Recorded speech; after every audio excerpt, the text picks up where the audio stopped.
Olá, bem-vindo ao programa Saúde e Vida. Hoje vamos dar atenção às doenças respiratórias. Nos meses de inverno, é comum notar o aumento na incidência de doenças respiratórias. De janeiro a abril de 2023, cerca de 1.800 pacientes foram diagnosticados com doenças respiratórias nas cidades de Maputo e Beira. E as crianças são as que mais sofrem. Portanto, fique atento ao nosso programa, pois hoje vamos aprender os cuidados a ter nesta época e a proteger as nossas crianças.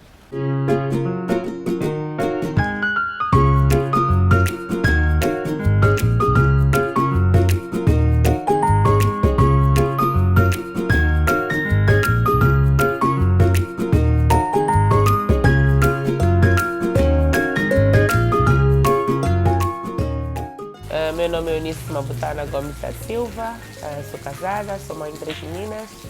A Milena está com 6 anos, a Melanie com 3 e a Melody com 1 ano e 6 meses. Quando muda o tempo, sim, nós sofremos. Todas somos asmáticas, não é? Elas infelizmente herdaram a asma da mãe. Eu tenho também sinusite e rinite. A mais novinha está com 1 ano e meio, ainda não sabemos bem, também ainda não é recomendável fazer o teste das alergias, mas já deu para perceber que ela também tem esta predisposição a alguns problemas respiratórios. Infelizmente, com 5 mesitos, eu fiquei de baixa com ela e ela teve uma crise de bronquiolite com 5 meses. E infelizmente, na mesma altura, a mana dela estava com 2 anos, mais ou menos, também esteve com uma crise de asma. Então fiquei de baixa com as duas, com problemas respiratórios.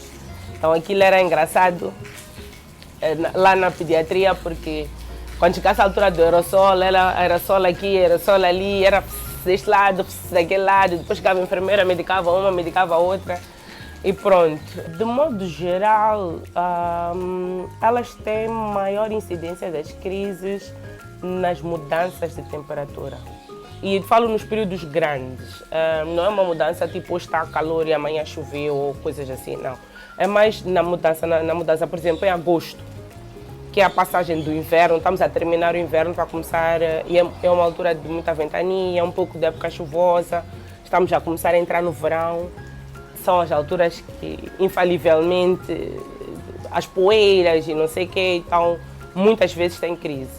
E agora, no período de abril, maio, porque estamos a entrar, né? Às vezes, durante o dia tens 30 graus, de repente à noite a temperatura baixa, depois de madrugada chove, e depois, dia seguinte, já está de manhã acordas, toma cacimba, e de repente já está a abrir outra vez. Então, estas mudanças são as mais críticas para desencadear assim, os ataques delas. Eu já estou preparada nessas alturas, porque já percebo. O que desencadeia a crise mesmo é a tosse. Então, às vezes começa uma tossezinha, às vezes está com o nariz a pingar e muitas vezes, seca, né? Começa só o nariz a pingar durante o dia. Se prolonga mais do que 2 dias, eu já começo ali, ponho o antialérgico, o xarope antialérgico e muitas vezes resolve. Mas quando fica a pingar mais de 2, 3 dias, normalmente já começa com a tosse. E se não tem febre, começa com a tosse. Então a tosse já começa, e a tosse tem o fator da evolução, né? Às vezes começa só uma tosse de uma vez por hora, ou sei lá, 2 em 2 horas, é tranquilo. Quando começa a apertar a frequência, é que eu já começo a perceber que já está a desencadear a crise, porque a tosse também muda, né? Enquanto é tosse seca, passa um pouco despercebido. Mas à medida que começa com a frequência, já se nota pela tosse que vem acompanhada de um pouco de catarro. Então isso, infalivelmente, já está a desencadear a crise. Então se começa essa tosse um pouco mais frequente, eu sinto que ela já está um pouco a tossir mais frequentemente, já está a falar faseadamente, né? Já não consegue falar uma frase completa sem interromper ou sem tossir. E vejo também a maneira como ela está. Mãe, tipo, já está com um pouco de falta de ar, pronto. Já está em crise e toca já a seguir a medicação e já começa a controlar. Se as crianças estão numa idade de fazer desporto, é bom que se inscrevam em desporto, porque ajuda muito. A mim ajudou muito. A natação, o futebol, o basquete, o ténis, São desportos que ajudam bastante as crianças, quanto mais elas estiverem expostas a atividades que lhes façam controlar a respiração, porque o desporto faz isto, ajuda a controlar a respiração, né? A pessoa tem que correr, então já sabe que tem que respirar, etc, etc. É muito bom. Para as crianças menorzinhas, também não é o fim do mundo, embora não possam estar inscritas no desporto ou ter um pouco mais de restrições em relação à alimentação, né? Ter 1 ano e meio, 2 é mais difícil de gerir a alimentação. Ter uma máquina de aerosol em casa ajuda bastante, reduz muito as idas frequentes ao médico, como eu disse, como a doutora também disse, ajuda muito, porque eu já consigo começar a medicação em casa. Se tem alguma dúvida, ligo para a doutora e ela já vai dizendo, olha, vai fazendo assim, assim, assim e controla. Se daqui a 4 horas sentires que a respiração não está boa, aí já tens que trazer, etc. Então já ajuda bastante, né? Mas pronto, de regra geral, não é fim do mundo, né? É fácil de gerir e pronto, temos fé que a medicina vai avançando e com esperança, qualquer dia temos uma cura definitiva para essa doença. Vão ao médico. Que seja o médico a dizer que não é nada grave. Eu estou aqui, não sou imune a isso, né? Não é automático ter este autocontrole de que a doença está sob controle, etc, etc. Muitas vezes fui ao médico e era só uma tosse e a médica disse-me, Eunice, hoje é só tosse, ela só está constipada, não é nada grave, faz o soro fisiológico e ela vai ficar bem. Mas é sempre reconfortante ter este feedback do médico. E eu sempre digo, prefiro que seja o médico a dizer-me que não é nada e vá para casa e fique descansada. Porque às vezes, ao tentar fugir disso ou tentar evitar ir ao médico, podemos estar a agravar a doença. E infelizmente é o que muito acontece.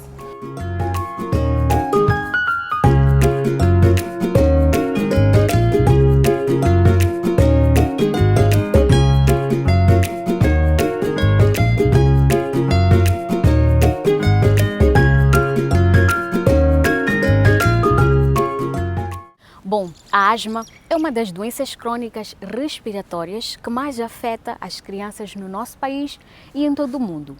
Embora as crises possam ocorrer durante todo o ano, o inverno é uma época desafiadora para as pessoas com asma, devido a vários fatores ambientais. Vamos aumentar os nossos conhecimentos sobre este assunto já a seguir. A asma é uma doença inflamatória dos bronquíolos, que é as vias respiratórias inferiores. É desencadeado pelas crises alérgicas, como por exemplo, que são desencadeadas também pela poeira, também pela temperatura baixa. Então, ela é mais frequente nesses pacientes. Bom, as queixas mais frequentes que nós temos recebido dos nossos pacientes são tosse, primeiro lugar é a tosse, depois temos a febre e em casos mais graves, há mães que se queixam de dificuldade respiratória dos filhos, né? Então que isso é muito comum por causa da obstrução das vias respiratórias altas. Então também tem tido falta de apetite por causa da febre, então já tem uma complementação, mas os principais sintomas que identificamos é a tosse e febre. O principal sintoma para a asma é a dificuldade respiratória, então porque ela causa uma obstrução que provoca uma deficiência do transporte do ar para o meio exterior, então o paciente tem uma dificuldade respiratória acentuada. Depois tem os sintomas adjacentes, que pode ter a tosse, em estados mais por causa da alergia, da gripe também, então pode ter a tosse, mas o principal sintoma é a dificuldade respiratória. Bom, após a história clínica, né, em que o paciente refere, segundo a mãe, refere que tem dificuldade respiratória, tosse, nós fazemos um exame físico e em estados mais graves encaminhamos o paciente para poder fazer aerossol, né? Então, que é um tratamento que consiste em expandir os bronquíolos, que alivia na respiração. Então, o nosso principal tratamento para as crianças é esse, que é podermos expandir os bronquíolos para poder, porque na asma tem essa contração, né? Então fica meio estreito, então nós queremos expandir. E o principal tratamento é feito com o aerossol. então que são com broncodilatadores, alguns conhecem como bombinha para asma, né? Então que é composto por salbutamol e outros medicamentos, mas aqui nós damos logo para fazer o aerossol. Infelizmente a asma não tem cura, é uma doença crônica, mas pode ser controlada através de tratamentos medicamentosos, hospitalares. Nós temos as bombinhas em estados mais leves, em que o paciente pode efetuar em casa mesmo. Ele tem um preparo com o pessoal de saúde, como administrar, então ele faz aquilo por toda a vida. Infelizmente a asma não tem cura. E ela pode ser desencadeada pelos vários fatores que eu já havia mencionado, que é poeira, também por algum fator alérgico, né? Porque é um paciente que é imunodeprimido em relação a outras patologias. Então, quando a imunologia baixa, ele tem desencadeado essas doenças. Então, nós temos que eliminar esses fatores, como, por exemplo, deixar arejar a casa. E durante a limpeza tem que ser feita com pano úmido para poder limpar a poeira, evitarmos o contato com bonecos de pelúcia, animais como o gato, aqueles que têm muitos pelos, então porque eles também desencadeiam a asma. Então são esses cuidados primários que se fazem em casa, que é a eliminação desses fatores, cuidar bem da poeira, não deixar que o paciente esteja em contato direto com a poeira e com esses animais que podem realmente desencadear. Sim, é importante que haja também um agasalhamento do próprio paciente, né? Para que não tenha muito contato com o ar úmido. E temos que sempre arejar a casa, abrir as janelas logo ao amanhecer e no final do dia fechar, porque é para poder entrar os raios solares, porque através dos raios solares também eliminam algumas bactérias que podem ajudar para desencadear uma crise asmática.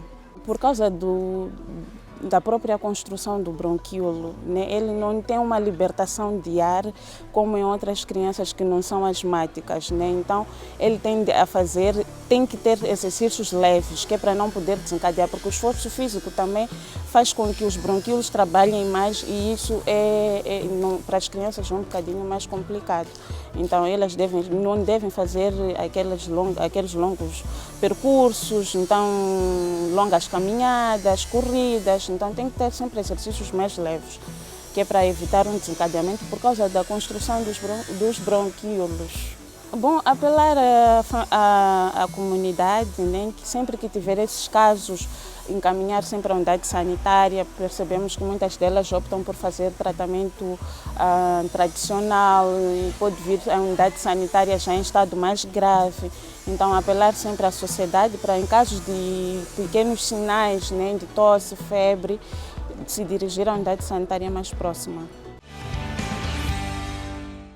Na maioria das vezes, os pais não procuram por ajuda médica logo no início por pensarem que é algo passageiro.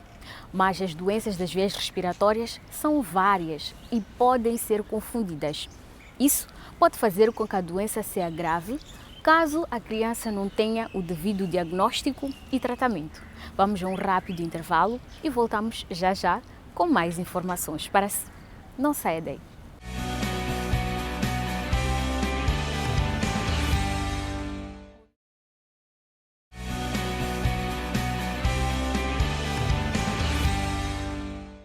Bem-vindo de volta ao programa Saúde e Vida. Para você que só agora ligou o seu receptor, estamos hoje a falar das doenças respiratórias. Vamos dar espaço aos nossos telespectadores para que possam colocar as suas dúvidas e perguntas sobre este tema na rubrica Saiba Mais. Olá, doutora, tudo bem? Meu nome é Marta Azevedo. Eu gostaria de saber o que pode acontecer se a criança não receber o tratamento adequado da asma. Olá, se a criança não for tratada atempadamente, ela pode causar uma crise, uma insuficiência respiratória, terá uma dificuldade acentuada para respirar, então isso pode, a casos mais graves, pode levar até à morte. Então é sempre necessário, logo que a criança desenvolva os primeiros sintomas, que é de tosse, uma ligeira dificuldade respiratória, aos esforços, se dirigir à unidade sanitária. Olá, doutora. Boa tarde. Meu nome é Vitor Fernando Majad, queria saber se no tempo de frio e seco há transmissão de doenças respiratórias. Sim, no tempo seco nós sabemos que há muita ventania, então isso também pode desencadear. Enquanto que no tempo úmido nós sabemos que tem um acúmulo de poeira, né? Então também é uma ligeira diminuição de temperatura. Então isso também é um fator de risco e pode desencadear a crise asmática. Então os dois tempos são importantes e eles também podem desencadear. Olá, doutora. Aqui é Manuela Simango. Quem teve asma na infância poderá desenvolver na vida adulta? Olá, sim, a doença pode passar para a vida adulta porque é uma doença crônica e não tem tratamento definitivo. Então, a qualquer mudança no estado clínico do paciente ou desencadeado por uma crise alérgica, ela pode sim desenvolver a crise asmática. Olá, doutora. Eu sou Alan Mandelato. Gostaria de saber se também as pessoas adultas podem desenvolver a asma.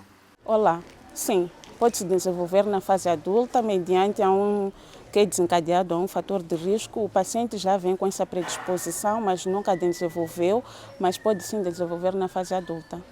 Olá, doutora. Eu sou a Jéssica. Há casos em que o paciente cresce e deixa de ter crise de asma. Por que isso acontece? Bom, isso tem acontecido em casos em que o tratamento foi efetivo, então tornou-se em consideração as medidas preventivas para não desencadear.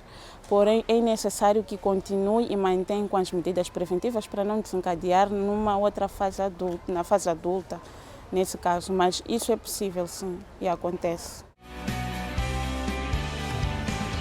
Olá, eu sou Maria Carolina Paulo Biza, mãe de Celso.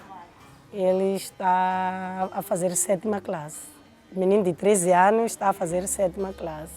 Nasci ele em 2010, no dia 21 de março de 2010. Então, quando saí do hospital para casa, ele ficou doente ainda, bebê ainda recém-nascido.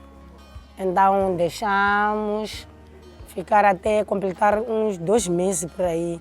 Então, quando minha mãe começou a descobrir que ele passa mal de bronquite, de asma, então tentou para vacinar, para talvez ir acalmar. Tentamos quase ir, fomos nos médicos tradicionais, mas não deu certo. O momento difícil que eu passei é quando ele era bebê. Sim, naquele momento ali eu passei mal, sim. Passei aqueles momentos difíceis porque ele estava mal. Até ele não crescia bem. Até agora que está a ver, que é um menino de 13 anos, mas a altura dele, assim, ele não crescia bem devido àquelas doenças desde. Ele pode ficar doente, estar doente esse mês. Então o próximo mês ele está bem, mas o próximo de novo sempre vai dormir. Às vezes ele não vai à escola quando a temperatura está baixa. Basta baixar a temperatura, ele também passa mal. E quando respira, parece que tem um pinto aí. Parece um pintainho, faz barulho. E ele passa mal, nem come, nem toma chá, porque diz que dói. Ano passado estava na 6ª classe e fui ter com a professora lhe explicar que ele não vai poder vir hoje porque está doente, está a sentir o que ele passa mal de asma. Então ela me disse assim, por que não disse a professora? Terias me dito, mãe, antes de ele fazer a educação física. Porque ele não consegue fazer a educação física, mesmo as notas deles de agora baixou. Teve média 9 na educação física devido a essa doença. Porque ele não consegue fazer aqueles movimentos que os outros fazem. Carrega água, mas ele não enche em plama. Não enche em plama. Brinca com os amigos, joga bola, mas não é lá muito. Depois fica cansado. Da minha parte, eu dou conselho ao meu filho que sempre tem que usar camisola, mesmo usando uniforme, tem que trazer camiseta primeiro por dentro, depois camisa e camisola. Ir à escola através dessa temperatura, porque está um pouco mais baixa e ele passa mal. Eu aconselho a ele que não tem aquelas brincadeiras da escorreria, tem que limitar, correr, subir nas carteiras, porque há outras crianças que têm aquelas brincadeiras de subir nas carteiras, descer, correr para lá. Então eu digo a ele que não faça isso, porque você sempre sabe que é asmático e quando correr, depois passa mal.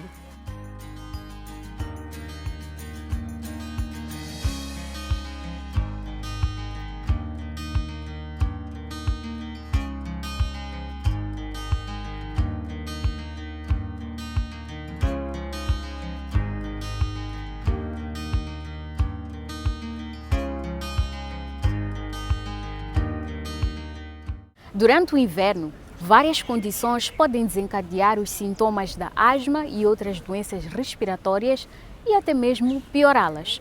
Portanto, já a seguir, vamos aprender os cuidados que devemos ter de modo a evitar as crises recorrentes.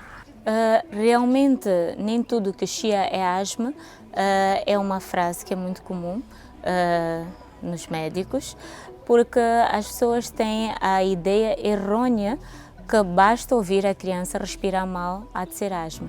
Mas pode ser asma, pode ser uma infecção pulmonar, uma broncopneumonia, uma pneumonia, pode ser uma bronquiolite, que é muito comum nos bebezinhos, pode ser um problema cardíaco, que também faz a criança respirar mal, pode ser também uma aspiração do corpo estranho, uma criança que estava a brincar, de repente começa a respirar mal como se fosse asma, e também pode ser a doença do refluxo gastroesofágico, que é muito comum nos bebezinhos. Portanto, não se acomodem em casa se a criança estiver a respirar mal e ficarem com esse diagnóstico de asma sem que realmente tenham uma avaliação médica. Realmente, este é um aspecto de extrema importância, ensinar aos pais quais são os sinais de alerta. Os sinais de alerta são aqueles sinais e sintomas que mostram a gravidade e, portanto, que nos mostram que devemos levar esta criança ao hospital. Temos os sinais de esforço respiratório, o adejo nasal, que é quando a criança vai abrindo as narinas para respirar, a criança fica muito quietinha, não brinca, tem as frases intercortadas, ou seja, ela não consegue falar uma frase sem ter as pausas para respirar. Então a gente costuma fazer o teste de falar para que a criança fale o nome completo ou, por exemplo, contar até 20 sem ter a pausa para respirar. Outros sinais e sintomas que nós podemos ver que esta criança tem dificuldade para respirar é o que a gente ensina aos pais a olharem a respiração através da roupa. Eu assim, por exemplo, estou a respirar, mas a minha roupa não se mexe. Mas se ao olhar para a criança eu vejo o que a gente chama de balanço tóraco-abdominal ou ao levantar a blusa, vê-se as costelinhas, marcam as costelinhas, que é a tiragem intercostal ou a tiragem subcostal, este também é um dos sinais de esforço respiratório. O chiado audível, aqueles sibilos que se ouvem sem um estetoscópio, também é um sinal e sintoma que nos mostra que esta criança deve ser levada ao hospital. No que diz respeito à asma, nós temos remédios de prevenção e temos remédios para o tratamento. Os remédios preventivos as mães já conhecem, os aumentos preventivos ou profiláticos são aqueles remédios que são dados à noite. Pode ser em comprimido ou pode ser em saquetas, pode ser em xarope, às vezes um spray do nariz e às vezes uma bombinha que é de prevenção que se faz de manhã e à noite. Então, estes remédios de prevenção, com crise ou sem crise, eles devem ser feitos todos os dias, de acordo com a orientação médica, que vai ser por 1 mês, 2 meses e às vezes até 3 meses, ou pelo inverno todo. Por outro lado, nós temos aquela criança que começa com uma tosse repetitiva, tosse, e a gente já sabe que é pior de noite e de madrugada, e temos os remédios para tratar a crise, que nós separamos, temos uma receita que orientamos a mãe, que é a receita para que ela, sempre que a criança começar a tossir, ou ouvir o chiado, ou tiver alguma dificuldade para respirar, já começa a medicar. Estes remédios não é automedicação, atenção, é aquela receita anterior de acordo com a orientação que foi dada, que pode ser necessário fazer a bombinha, pode ser necessário fazer aerossol. E o que a gente orienta é que passadas 4 horas não há melhora, então esta mãe deve levar a criança ao hospital. O controle ambiental é de extrema importância. E muitas das vezes as mães até se questionam porque que a criança em casa tosse, não para de tossir, tem muita falta de ar e assim que sai de casa chega ao hospital e começa a saltitar. Que muitas das vezes elas dizem, olha, esta criança envergonha. Porque é preciso ver o que pode desencadear a crise, não é? Então, é preciso evitar que a criança tenha muita poeira ao seu redor, que é o que a gente chama de melhorar o manejo das poeiras. Como é que a gente faz? É preciso evitar varrer o chão, porque quando se varre o chão levanta muita poeira, depois a criança não aguenta. Então, ao invés de varrer o chão, passa um mop ou um pano úmido pela casa toda. É preciso lavar as cortinas uma vez por semana, embora o ideal fosse até não ter cortinas e ter persianas em casa, porque aí é mais fácil limpar e, portanto, retirar a poeira. É preciso evitar tapetes, os tapetes acumulam muita poeira, ok? É preciso evitar que a criança ande descalça, porque aí tem uma mudança de temperatura muito brusca, o chão está sempre geladinho e pode desencadear a crise. É preciso evitar peluches, que também acumulam muita poeira. É preciso evitar brincar com cãozinho, gatinho, coelho por causa do pelo. É preciso evitar ficar a brincar com aves. Muitas vezes a mãe tem uma criação de galinhas e a criança gosta de lá estar. É preciso evitar infiltração em casa, então está sempre atenta, se a parede está a descascar, está a ficar verde, está a ficar preta, é preciso lutar contra isto, limpar os filtros do ar-condicionado uma vez por semana, ok? A vacinação da gripe ajuda bastante, porque a gente sabe que ela vai ter gripe e depois vai entrar em crise, ok? E outra questão é a profilaxia, que é a prevenção. As mães já sabem quais são os remédios que evitam as crises e são esses remédios que devem ser feitos sem nenhum esquecimento. Para lidar com a asma no inverno e não só, é importante promover alguns hábitos saudáveis dentro da sua casa, como, por exemplo, garantir que haja circulação do ar, garantir também uma boa higiene e, principalmente, aderir ao tratamento indicado pelo médico e levar a sua criança à unidade sanitária mais próxima, caso apresente alguns sintomas. Chegamos ao fim desta edição do programa Saúde e Vida. Já sabe que pode continuar em contato conosco através das redes sociais. Nós estamos no Facebook, no YouTube e também no nosso grupo do WhatsApp. Tchau, tchau e até uma próxima oportunidade.